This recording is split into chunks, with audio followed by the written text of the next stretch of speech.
Happy Sunday, you guys. I need your help. We have one more week left on the South by Southwest panel picker, and I need you guys to go over and vote for my proposal. Could you be the second Fortune 500 Black woman CEO? This will be a live podcast episode of the Trill MBA show. I'm hoping to have some very special high executive level Black women guests, including Ursula Burns. Now, I have not confirmed her, but I am damn sure gonna try my hardest.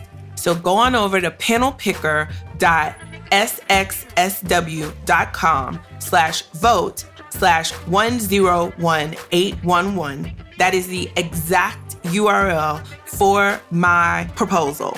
So go on over and vote. And if you vote, email me and let me know you voted. I'm gonna put your name in the hat for a very special prize. Thank you for your support, and let's start the show. Welcome to the Trill MBA show. I'm your host, Felicia Ann Rose Enuha, aka the Trillest MBA you will ever know. And I'm here to help you survive and thrive in corporate America by giving you the truth and being as real as only I can be. Happy Sunday, everybody. I'm so excited because I got a special guest on the show, but okay, I'm calm down. So, it's that time of year again. Diversity recruiting. It's that time of the year where all these companies go to all these conferences and they want to look for people like you. Yes, you too can have a job. It's like Oprah saying, you get a job, you get a job, you get a job. Yeah, you. So listen, while there are a number of organizations that have conferences centered around professional development and a career fair, for MBAs, there is one huge conference that is most known to us, and that is the National Black MBA Association Conference and Exposition. And y'all know exposition is just a fancy-ass word for career fair because it's just a big-ass career fair. So last season 2, episode 11, I gave you the rundown on what the organization is, my personal experiences with the conference, and baseline what you need to do to prepare if you are going to this conference and going to take advantage of the career fair. Now, today, I want to expound on that a bit. What? And I have a very special guest, and we are going to get into what you should do to prepare for the conference this year, which is in Houston, Texas. Y'all know I'm a Texas girl. I'm always going to represent. I don't care how crazy Texas is. I'm going to represent.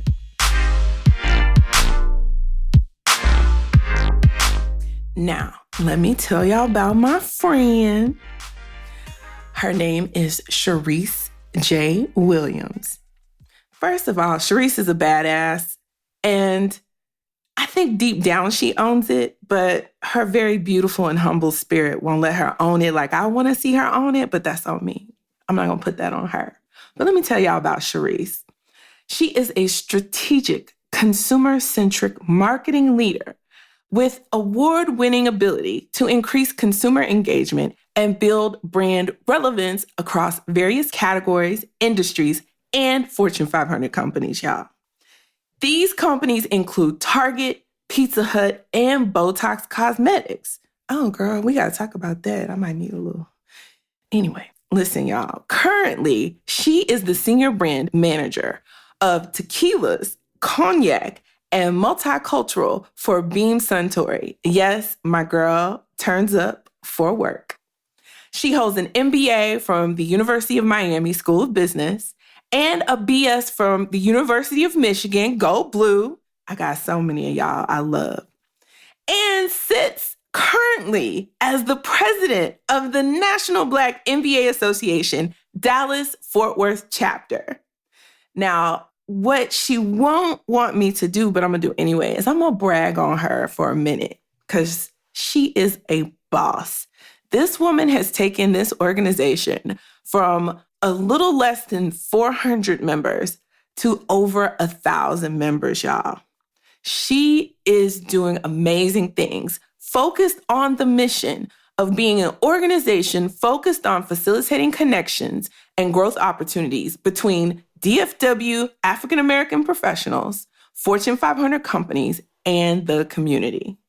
And she is a fierce, beautifully, wonderfully made human being. I love her to death.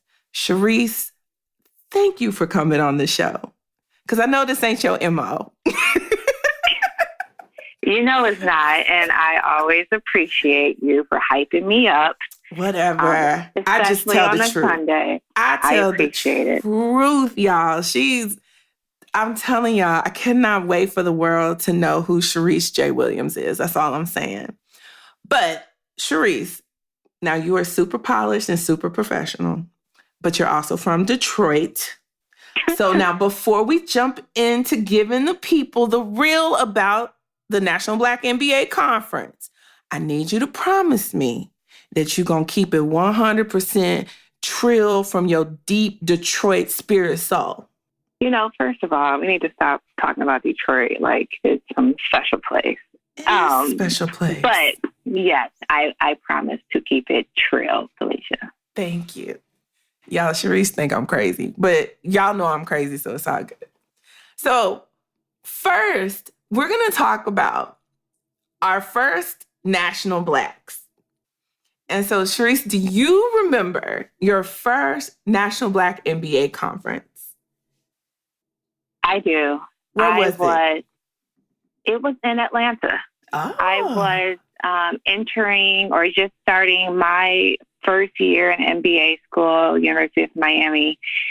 And I honestly had no clue what I was walking into because, you know, the conference starts, it's in September. Usually your curriculum starts in August. So just, you know, getting adjusted into Miami. And then I heard about this conference in Atlanta. And I think I may have drove, girl. I really don't remember that part. But yes, 2006. I do remember it. Oh, wow. You've been riding with National Black for, a long time. Hot minute. Yeah. Yes, ma'am. Because your first conference, it tends to wake you up to like, oh, snap. I didn't even know it was folks doing all this. Like, where all these people come from? Right. Why didn't I know about y'all before? And I think, you know, and I know we'll get into this a little bit, but I truly was new to the organization. Despite, you know, being from Detroit, the organization, the first conference actually started in Detroit many years ago, 41 years ago, to be exact. So despite that, I had no clue about the organization. And so I would say again, just giving a little bit of guidance as we go through, get to a conference, get exposed to your chapters as soon as possible. They will help set you up for success when you need it. And I was in a spot where, you know, I was looking for an internship and I had no clue what I was walking into. So were you prepared for interviewing though? Absolutely not. Oh, man. Absolutely not. You just didn't know. I did not know, you know, and it's not to say that, you know, I didn't have a good resume. I think it was pretty decent. But I just, kind of what you're doing today, Felicia, is just arming people with how you should approach the conference. And don't just walk in and just think things are going to come your way. And I certainly wasn't naive to think that that was going to happen.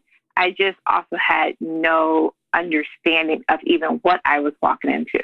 What I heard, and I went to the University of Miami, so I had a very diverse population of classmates. So, you know, we had Asian, we had Hispanic, we had Caucasian, and about 3 Black folks, to be exact. But I say that because not only was I introduced to the National Black MBA Association, I was also introduced to NSHMBA, or now Hispanica, which is the Hispanic counterpart, and then the Women's MBA conference, which are all within about 4 to 6 weeks of each other. Mm-hmm. So all I knew was, hey, to get an internship, you need to go to all 3. And I did exactly that. Yeah. So we can not to go too deep on a tangent. No, we need to talk. This is see God works. Because somebody's going to hear this and they thinking they got to go to all 3 and you're a student. So like in hindsight, what did you learn from that? Well, here's the thing. There's the same corporation at each one, right? And what I didn't know for sure was that there were more than Black people going to the Black MBA conference. Mm-hmm. And so when they talked about the Nashimba conference, which I want to say that one was a little bit closer to home that year. It might have been in Orlando. When I say closer to home, Miami. But either way, it made sense. And my school offered a stipend to go to them. Okay. So that was helpful, right? So it wasn't like, hey, Cherice, you need to go pay out of pocket as a student. It was, hey, we want to get you guys exposure. And to be honest with you, Felicia, the reason why, and this again, go back to 2006, we actually were on the brink of a recession. No one really knew for sure, except for maybe my econ professor. But I think what they were trying to do is say, hey, let's arm you with some of the tools because we really don't know who's going to come down here and recruit. So you go out there. Right. So I didn't look at it as anything outside of they were giving us tools. Now, did they truly set us up for success? Yeah. But should I be expecting them to? Right. So there's that. So I would say, again, that year I went to the women's, and that was in Houston, and then the Black MBA. So I was on a prowl for what I did, an internship, but I was totally not set up for what I was to experience. Well, did you at least land an internship? No. Out of all 3? You're laughing now, but it really wasn't that funny. 13 years ago. Because we know what we know now. So. No, I didn't. Man. I did not. But my situation was a little bit unique, too. I should say it's probably not that unique, but for me, it felt like it. I didn't take a lot of time in between undergrad and grad. Actually, only a year. So I was, you can kind of read between the lines there. So it was a little challenging. Now, I did work. Let's be clear. Like I did have a job, but it was actually a job. It wasn't an internship. And it actually set me up for receiving an offer when I graduated. Nice. I just chose not to stay in Miami. But it wasn't one of those, air quote internships at the P&G and the craft and all of that, which is would have been great, frankly. I was in marketing, looking for brand management. It would have been great. Right. But I ended up working for a local company, which I actually thought was probably, in some cases, more beneficial to my evolution as a marketer. And as someone who has a global mindset, I was in Miami working for a translations company, and I had a lot of exposure. Good.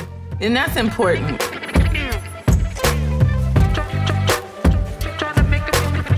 Here's the takeaway from that story I want people to get. Number one, there is an expectation of how you show up at these conferences. There's an expectation on how you interview at these conferences. And if you don't understand what that expectation is, and you just think, oh, I have an opportunity to go and schmooze and talk my way into an interview, no, boo, that's not how this works. And actually, the companies try to fill at least half to 3/4 of their interview slots before they even get to the conference. So before you make the investment to go to this conference, travel, hotel, the conference registration, before you do all that, make sure you understand exactly what you're getting into. Because if you don't, you're wasting your time and your money, and you're also wasting recruiters' time trying to talk to your ass, and you ain't ready. Yeah. As a recruiter, I don't want to talk to you if you ain't ready. Yeah, I definitely agree with that. And I would say, I I have attended conferences since 2006. I've maybe missed maybe 3 from 2006 to now. And I actually did do it the right way, air quotes. One year I went to the conference in 2011, I want to say it was, and had a couple of interviews, to your point, leading up to the conference. One was with Target, one was with another company, and ultimately, interviewed on site as well and walked away with a job. So while I didn't necessarily get that internship, back in 2006, through that experience and kind of learning what I should have been taught or what I should have exposed myself to earlier, learning that along the way, everything worked out just fine. Yeah. And I think that's the biggest lesson, right? Like, even if you, quote unquote, don't do things the right way, quote unquote, this right and wrong concept, whatever, you're still going to get to where you're supposed to be. You're still going to go where you're supposed to go. Whatever the universe has for you, you're going to get it. But I always tell people, getting information is the difference between driving on a smooth paved road and driving on gravel. So you're still going to get to your destination. It's just you might feel some kinks and pains along the way, according on what you're driving on. And so with that, we're going to take a quick break. And when we come back, Cherice is going to tell us about the conference this year. And I'm going to try to get her to tell us some insider stuff because she on the inside. So we're going to be right back after this break. Hey girl. So listen, I am always trying to figure out how to bring y'all more stuff. So I create freebies for you guys, and they'll be coming at least twice a month. If you want them, you have to go to my website and sign up for them. That's the only way you're going to get to them. But they are great PDF guides that break down things that we talk about on the show. So I'll take an episode that was content rich with very tactical tips and break that down in bullet points in a simple PDF. And so I hope it's helpful for you and that you're not having to scribble and take notes all the time. You can drive and listen to the show and enjoy all my Black ass shenanigans. But in addition to that, I recently was in contact with Pop Social. So let me tell you, I was going to cancel because IG is playing games with people who want to grow their Instagram following and increase their engagement with their audience through using services like Pop Social. So honestly, if I spend all my time trying to talk to y'all on Instagram, I can't create the dope content that I'm working to give you. So I need some help, and I'm trying to get more people to learn about the show. So I said, hey, let me use Pop Social. But because Instagram is playing with their algorithms and all this stuff, it's getting harder for these services to really give value. Well, I had a chat over email with the owner and the CEO of Pop Social, Everett. He was really cool. And he wanted to offer you guys a special discount for using Pop Social. And I also decided to stick with him because he's making some major changes in the service so that he can get around all this Instagram stuff and help you build an engaging audience without paying a whole bunch of money every month to some marketing firm or what have you. So if you want to get a discount with Pop Social, you can go on popsocial.com, sign up for the service that you want, and put in Trill MBA in all caps. That's TRILL in all caps, and you will get a discount. So thank you, Everett, for that. I always want to support Black businesses. I know it doesn't always go as we plan, but hey, we should allow ourselves the same grace to fall and fail forward as everybody else. Not saying that we're not going to operate in excellence, but saying yo, let's give ourselves just as much of a chance as we give some of these other people. Because real talk, I probably should have broke up with Wells Fargo years ago, but I'm still with them. They got all my money. Anyway, Let's get back to the show.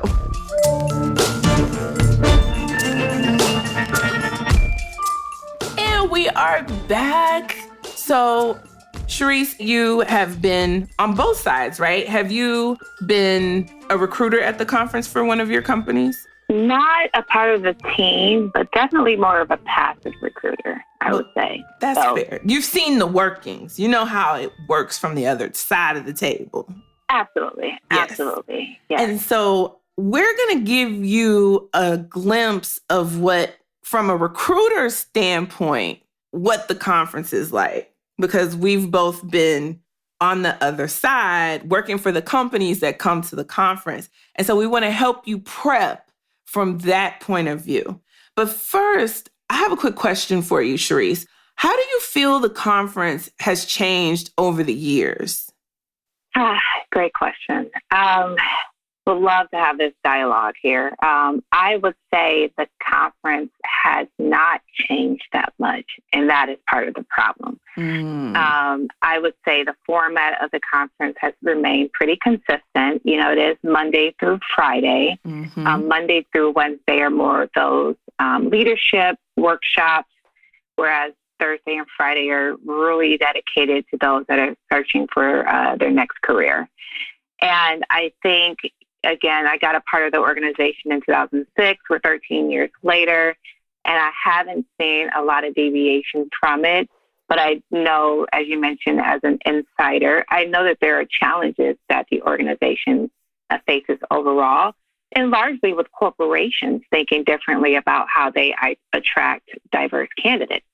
Again, I mentioned earlier in the segment that, you know, a lot of these corporations are going to other conferences, you know, the Hispanic MBA conference, the Women's MBA, and you name it. And so I think if, you know, with budgets being tight, there's opportunity to revolutionize the conference. And as an insider tip, it's going to change. I imagine it's going to change quite a bit in next year as they celebrate the 50th anniversary of the organization. Right. So I will say this, though, it has shifted from a demographic that attends. So again, I went to the University of Miami, and I went to the conference with a couple of my, you know, Hispanic and Asian counterparts in my cohort. And so I knew that it was going to be a diverse conference, right? Right. Many people will be surprised to know that the makeup of the conference attendees, and we should expect around, you know, 12,000, maybe as high as 15,000 this year in Houston. Many would be surprised to know that only 50% are African Americans. I mean, I'm not surprised, but yes, the audience will be. Well, yeah, you're not surprised because you've had exposure. But again, for those that have had not, so it's not as if you're walking into this like, hey, you know, all African Americans join up. We all about to get jobs.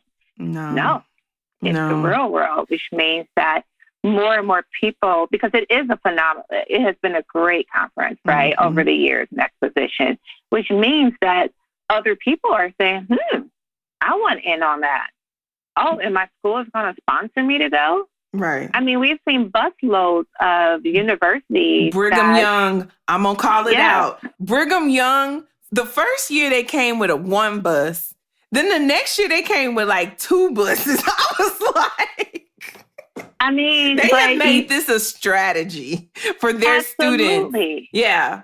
Absolutely. And so I think there's a lot that we can learn from that, right? Because I'm not hating. I just think that we have to think big picture, even about the conferences that we attend. So I say all that to say, I have just seen just evolution of more and more diverse candidates, less and less, you know, I wouldn't even say solely African American, but it used to be a higher percentage than 50. Yeah. So that has evolved over the years. And to be honest with you, there's nothing wrong with it. You know, we talk about this from a leadership standpoint in our headquarters. It's at the end of the day, to have diversity and senior level positions, you need advocates, right? So how can we get these diverse candidates that are coming, whether they're Asian, Caucasian, Hispanic, you know, they're getting jobs on the conference floor, you know, but how do we recruit them into being advocates of the organization, advocates of having diverse colleagues in their corporations. And so just kind of pivoting how we think about it versus it, oh my God, it came in and took our conference. I'm like, no. They were being strategic, and we should too. And being prepared, because how many times have you heard the story? You meet somebody and they say, yeah, my homeboy, I'm getting my MBA at the University of Houston. And then I didn't really know about this organization, but my homeboy told me I needed to come. So since it was right here in Houston, I just thought I'd show up. Right. Child. And I'd be so mad because right after him walks up this dude from Brigham Young. Hi, my name's Bob, and I am a first year at Brigham Young, and I'm looking for your internship opportunities, and blah, blah, blah, blah, blah. And they know the song and dance, and I can't deny them if they have the right credentials. I can't say, but you're white. Right. Like, that's illegal. So I have to pass them along. And every time it would pain me because the dude that just walked up like, yo, sis, like, I'm trying to get an internship. Yo, sis, like, I'm trying to get an internship. No, I can't pass you along because you're not going to make me look bad in front of my colleagues because you don't know the rules of engagement. That's what you're not going to do. Yeah, it reminds me of, being from Detroit, predominantly African-American population there growing up. We were so used to us, right? And we all gave each other a little bit of a pass, right? And again, I had a tight circle of people that were doing great things. But there was still a little bit of leniency, right? So then when I go to the University of Michigan, I'm like, right. Ooh, okay. So I think about that from a conference standpoint. And I think some people, not all, but some people may assume, oh, it's the National Black MBA conference. Let me show up with my pink hair, or I can show up with my long nails. And because it's like, oh, they know me though. Like, they get us, and we do. But, this is corporate America. And I think other people, again, if you haven't attended conference, understanding that the recruiters majority aren't African American. Right. The vast majority. Like, vast majority. People you're interviewing with. Yeah. Now, they, of course, try to recruit the Black folks at each company to say, hey, can you go to be the face? Right. But so I guess my point is, don't get too comfortable. Just assuming that, oh, this is the National Black MBA, there's leniency, they know us, we can, be our authentic selves, and you can, but just understand while you are doing that, our counterparts are showing up, buttoned up. Yep. And booted and suited and ready to go and got their car statements and can give me their elevator pitch and walk through their resume and highlight all the critical things in a concise and succinct manner. And here you are. Don't be that person. Okay? Yeah. Don't be that person. I think look at it as, we're all rooting for you. I mean, truly corporations that are attending truly want diverse talent. Do they? At the end of the day. Okay, girl. Okay. All right. Well, we can pivot if you want to. I would say they understand the importance of it, even if it's from an optics. See, okay, that word right there. And that's what's killing me about all of the diversity organizations. So I'm consortium. If it had not been for consortium, I would have been that Negro at National Black in DC because one of my classmates would have told me about it. And I would have just showed up not understanding what the protocol was had it not been for consortium.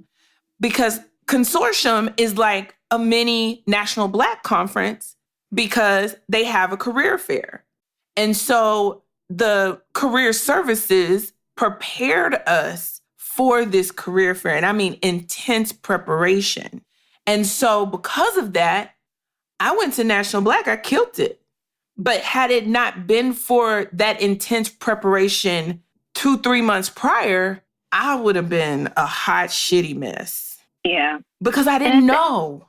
Yeah, and I think it comes down to, it's like the shock, right? You get on the floor and you see all these corporations and you have a map in front of you and you got to like figure out your game plan. Right. You know, and there's so much work you can do ahead of time. Yes. You know if you're willing to relocate and where you're willing to relocate to, right? Right. You can check out some of the companies' websites and understand what type of roles they have available. And I know you get into all of this, Felicia, but you can do so much work ahead of time. Mm-hmm. It still is an overwhelming process if it's your first one.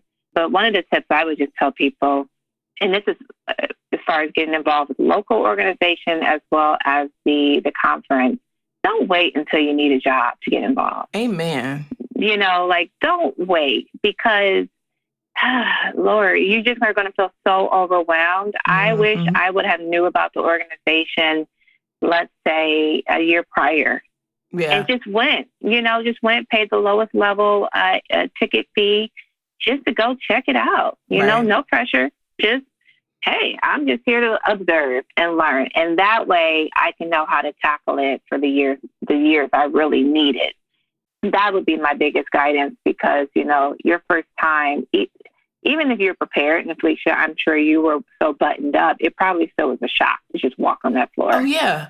Because it's so much more bigger than Consortium OP. Consortium OP, you got 400 students, right? Yeah.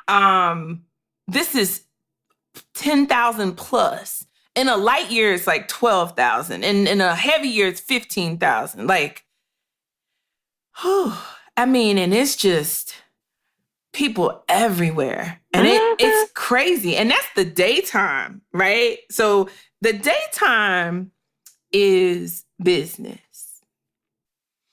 And then there's the nighttime.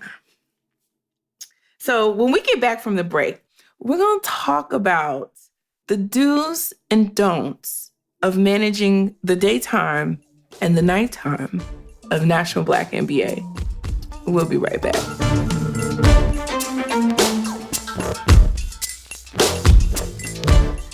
Hey, you guys, Felicia here, and I am so excited to announce that my course is open for registration. Yay! Win at Work Post-MBA. Set yourself up to win over your boss, gain sponsors, and fast-track your next promotion. So, of course, I know this MBA world, but some of you may not be MBAs, and that's okay. What I need you to do is go on over to trillandba.com/courses and schedule a registration call with me. Spots are extremely limited, so we don't have a lot of time. The course will start in August. So go on over, make your registration call. We'll connect and make sure that this course is exactly what you need to get on the fast track to your next promotion. So again, that's trillandba.com/courses and schedule your registration call today. Don't wait, because ain't gonna be a lot of time. These spots are gonna fill up quick. I've already gotten hundreds of emails from you guys saying that you wanted to be in this course. So I'm excited. I can't wait to see us thrive in corporate America. Yay! Okay, you guys, have a great Sunday. And let's get back to the show.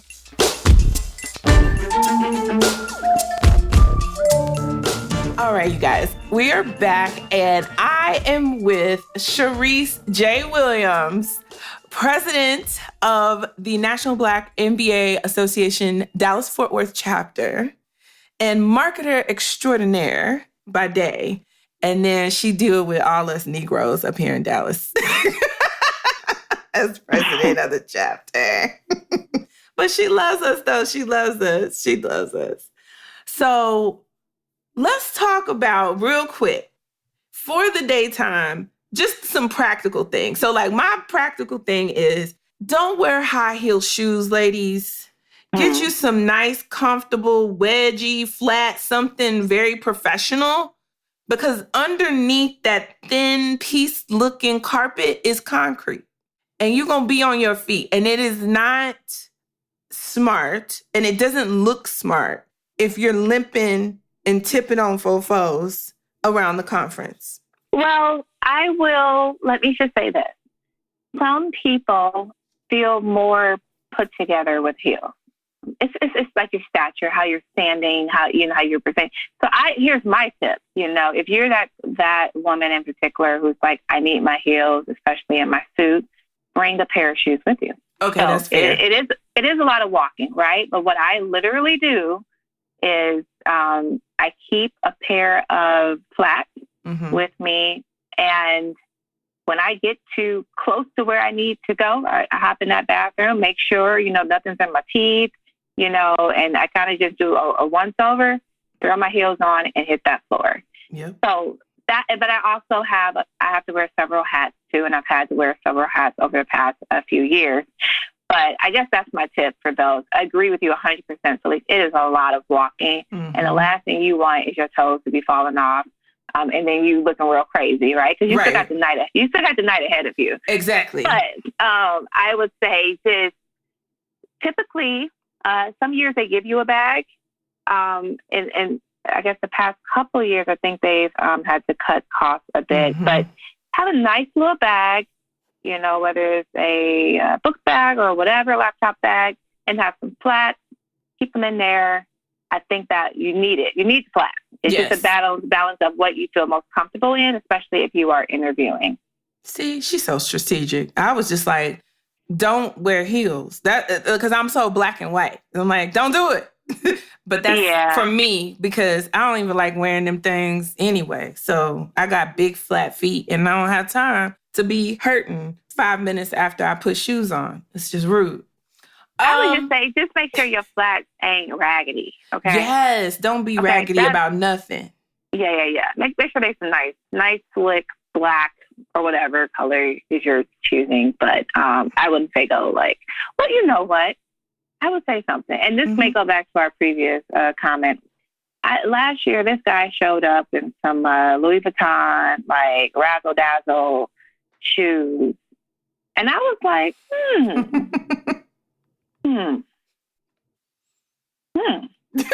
Well, he will always be remembered. Yeah, but for the right thing. For the right reason. Did you have the right impact? What impact are you trying to make? And is what you have on going to help you do that? Right.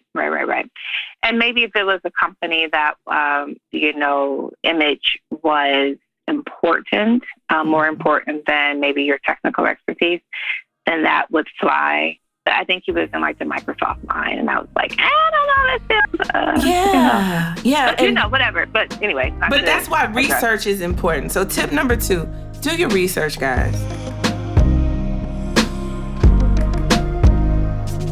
And the thing is, I will be announcing, I'm going to do a Zoom prep call prior to MBA. I haven't announced the dates yet because I haven't decided yet. I just decided I'm going to do this as we're having this conversation because I don't want y'all going to this conference looking crazy. Like, there's so many politics around this conference with companies. And every year the companies are like, should we go, should we, blah, blah, blah, we, blah, blah, blah, blah, can't get the talent, we look for blah, blah, blah, blah, blah, blah, right? And so you going up and showing up not prepared is just not helpful to any of us. And that's why I'm so passionate about the preparation. Yeah. Nothing suits me like a suit. Because it's real preparation from what you wear. You gotta understand, when these companies evaluate you, they're looking at, do you fit? Will you fit? How will you fit? And so they're looking at how you speak, how you stand, your posture, what you have on, how your hair is done. And let's solve this right now. Ladies, you can wear your natural hair. Just be neat about it, right? Like pull it back in a bun, or, if you have a ponytail, make it not one of them long Megan Thee Stallion ponytails. Like, Megan Thee Stallion gets paid to be on stage and look like that. These companies aren't paying you for that. And that doesn't fit into their culture. Keep your nails at a shorter length. If you typically wear long nails, cut them things for this. You can go get tips after the conference. And here's, I know that you're being super prescriptive, Felicia, which I think is helpful for the audience to get some parameters. I think the biggest thing that I would recommend is don't let anything be a distraction from them focusing on you and your resume. That's it. Nothing else should be a distraction. And, I challenge myself. Me, I wear a lot of funky glasses because that's how I incorporate my style. It also is how I cover the bags under my eyes. I have a 2-year-old. So multifunctional. But my point is, I typically, when I'm first trying to introduce myself to someone or in this type of environment, I leave the glasses at home. Really? I do. Because typically they certainly draw attention, but sometimes they're very distracting, and so I actually it depends on this scenario, right? But you'll see me, usually my first time if I'm speaking somewhere or just introducing myself, I go without the glasses because mine are very big and bold, and I don't want anyone to be like, all they know is, oh, she had the cool glasses on. Right. So that's my bigger guidance is the nails. I would keep mine at a neutral color because you don't want it to be distracting. I really want people to focus on my face, me speaking to them, and the resume in front of them. Because understand, there's no doors in this floor pad of the convention center or whatever that is held. Literally, it's people walking by, people cutting in front of you. You're trying to have a conversation and dialogue with the recruiter, and they are completely distracted by everyone behind you. So how do you just eliminate another distraction? So that's my take. Some people's take may be, well, I'm going to wear something real bright and shiny so that I can reel them in. And so to each your own. I think Felicia and I have learned along the way that there should just make it easy on yourself. You don't want one person to be offended or not, I shouldn't say offended, but distracted. Exactly. You don't want to play that game. Right. You're trying to get a job, you know? So I think it's a psychological thing for human beings, right? So if you can speak my vernacular, which you can pick up the company vernacular if you look at a number of their job descriptions, they'll use their buzzwords. So if you can explain your experience in their vernacular, if you are not distracting in your style and dress and how you present yourself, it gives this sense of, oh, they get it. Oh, they're strong. They maybe could really fit in the company. And that's really the key of what people are looking for from a psychological standpoint, right? And we try to make it fair and all this, but how many times have you heard somebody at a company who is endeared to another person at the company like, oh my God, you so remind me of me, or oh my God, you remind me of my son, or, that's a human thing.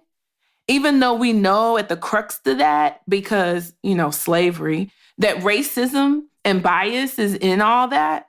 But truly, there's also that human component of we like to feel comfortable around things that are familiar to us.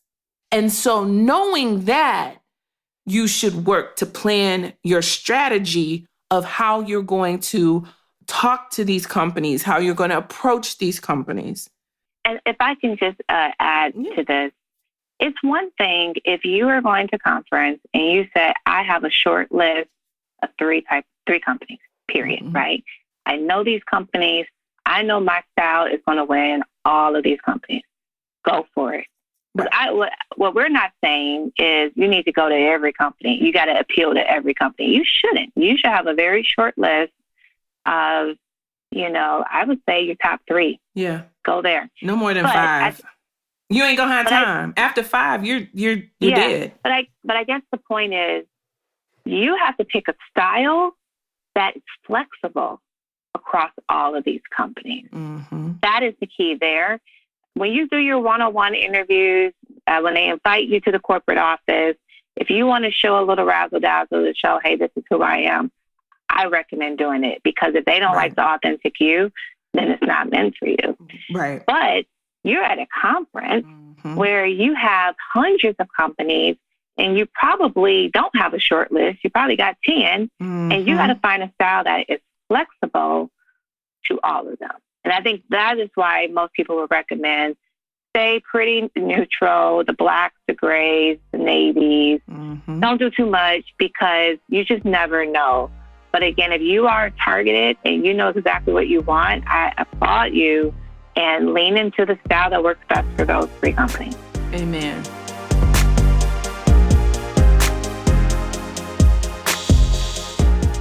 That's coming from a standpoint of view where we've screened resumes. We've talked to candidates. We've done the phone screens before conference. We've, been at booths. So understand, we've been here. We're trying to help you. And I know sometimes you can feel a certain way when you get that type of feedback. Like, I can't be myself how I want to show up with my Louis Vuitton shiny green leopard print shoes. I mean, you can. There's no law against it. We just trying to tell you what we know. Yeah. Get in the door first. Yeah. Get in the door, and then change your hairstyle. Exactly. But I will say, braids are fine. I get a lot of people asking me, what about my hair? And I've had people straighten their hair. And you know what I learned? Look here. I fucked up my curl pattern, straightening my hair for a job I didn't even get. And that's when I was like, no more. Because I love my little curls, and I'm trying to grow my hair out, and heat does not help. So no, I'm not going to bend on that. But am I going to get a super neat and not distracting style? Yes. That's what I'm going to do. Okay, so let's talk about the hotel, and then we could move right into the night shenanigans. Yes.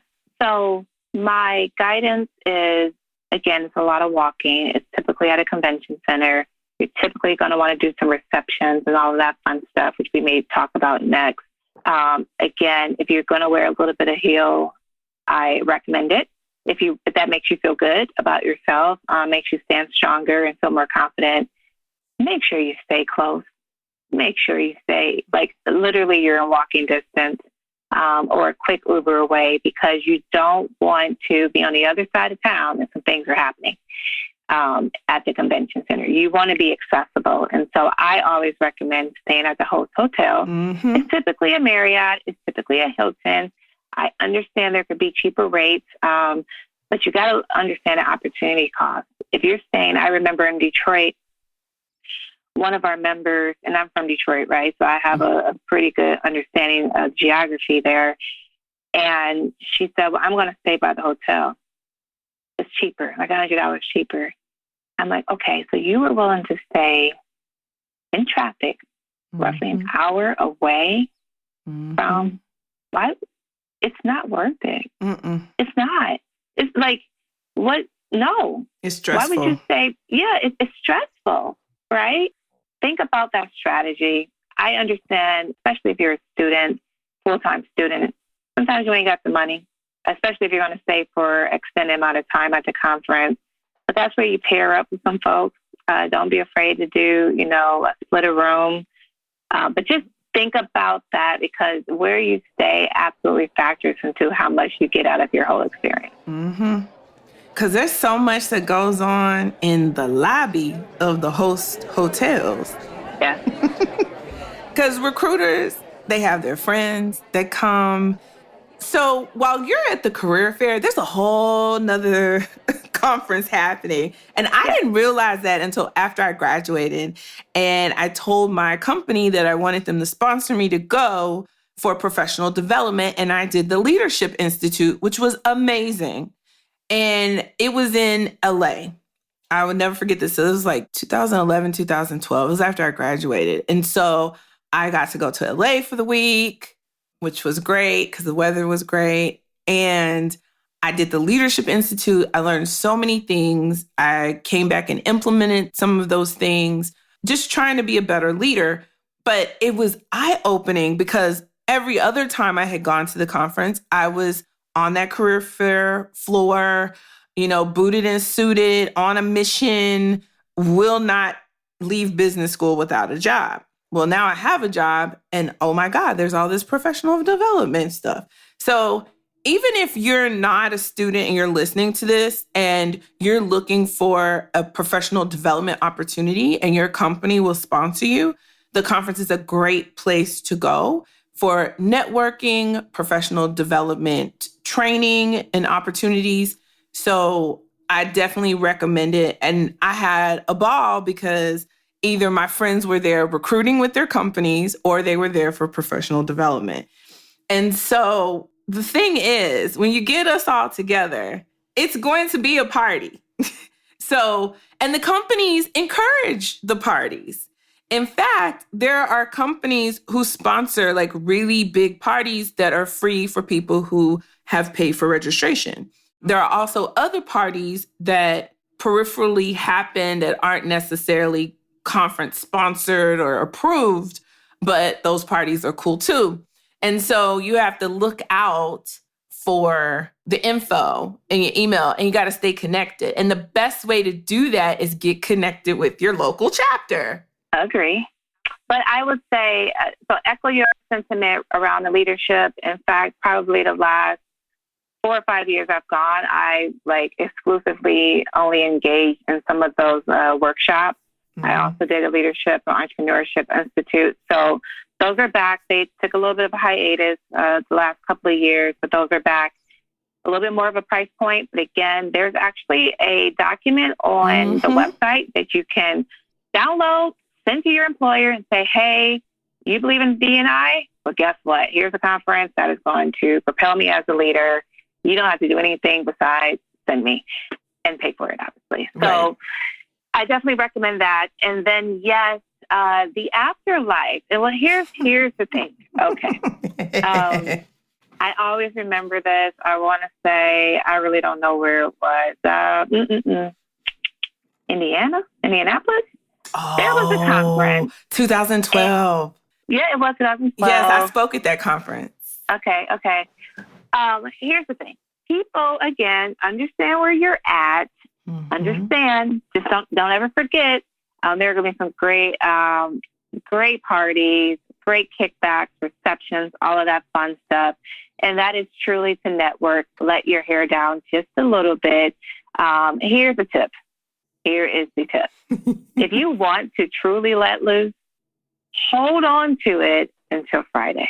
Yes. Because I have seen some things on a Thursday. Yes. Let me just flash back a little bit. T-Pain was on the stage. And so again, if you haven't attended a conference, it's always an interesting act. Last year was Belle Biv DeVoe. Yep. And even Dave Hollister came out of retirement. Right. But whatever. So it was T-Pain, it was an NBA live party, and it was not Indianapolis. It was Orlando. Oh, I didn't go to Orlando. Okay. It's flashback because it was my South Side. But long story short, this girl, who actually was not African-American, she, just to give you some context, she hopped up on stage with T-Pain and was getting low. And she had her badge on. Oh. And everyone remembered her. Right. To the point where everyone's looking for her on Friday, like, where's she at? Right. So sometimes you forget that you're in an environment that the recruiter could also be kicking back at the party. They probably are, actually. They're kicking back at the party, too. We're kicking back hard because we got jobs.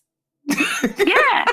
And so but at the same token, you're seeing some of those people that you just were interviewing earlier that day. And so on one end, you can walk up to them, hey, how you doing? Good to see you, Kiki, and then you keep it moving. Right. And they're like, okay, cool. I can see them in a casual light. There's no, again, everyone's trying to have a good time. So there's not a lot of judgment unless you just go do some dumb stuff. Exactly. And so that is why I say, hey, if you don't get out much and you see T-Pain and that just makes you excited. But hey, he had bangers, but can you just hold off? Do that on Friday. Not many people stay around for Friday. Or get that interview secured or get that job secured, maybe, and then go have a good time. So I think there's levels to the plane. There are rules to the party, and I should say, just be mindful. Yes. And so, I've seen people get low, and it's like, yeah, but it's just the occasion. So I don't know if you have anything to add to that. I Lisa. do. Because, I'm that's the podcast is very tactical. See, I love Cherice because she's very strategic. So she's going to give you that high level. And then I'm going to do this double click. So let's talk about the real of the real. Ladies, number one, many of these men are married. Okay. And yes, they fine and they look good and they got a job because they interviewed you. But let's be very clear. Many of them are married and many of them take this as an opportunity to pretend like they're not married. And so I need you to be discerning of what you do with your kitty cat, and you probably should leave it in its crate. Make sense? Oh, Felicia. Yeah. It's the Trill MBA show. I understand. So, I got it. I've seen a lot. And the other thing is, as recruiters, they talk. They do all kinds of talking. And I know a lot of people want to think that women are gossipy. Child, humans are gossipy. And so you got to understand that this environment is a part of you managing your perception. And you want to make sure that you're putting yourself in the best light at all times. Agree, because you're going to be challenged this way in your corporate job as well, right? There's going to be happy hours. There's going to be a lot of things. And so it's a good tester, right? Hey, the drinks are flowing, but you still are in an environment where you're looking to secure a network, secure a job, et cetera. So just being conscious of that. The other thing I would say is, again, the context of the whole conference, right? Typically, it's technically Monday through Friday, but most people show up Wednesday through Friday. Strategize out your week. So if you are truly going to look for a job or build your network, do all of that on Thursday. Because let me tell you what, and I've been a part of this group, right, where we partied, we had a great time. We, some of the recruiters or the Black professionals, we have a nice group chat where we, the point I'm trying to make is we all tired on Friday. Yep. We tired. We don't want to talk to you. We had a good time.